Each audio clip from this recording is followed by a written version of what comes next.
ఇవాళ కుల్చాయిలాగా చూద్దామండి. గోధుమ పిండి తీసుకున్నాను, 1½ గ్లాస్ తీసుకున్నాను అనమాట. ఇది గోధుమ పిండితో బాగా వస్తుందండి.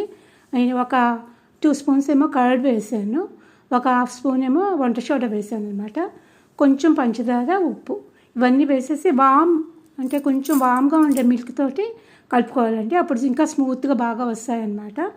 దీనిలోకి ఏంటంటే టమాటా కీర పచ్చడి అనమాట. అది వీటిలోకి నలుచుకోవడానికి చాలా బాగుంటుంది.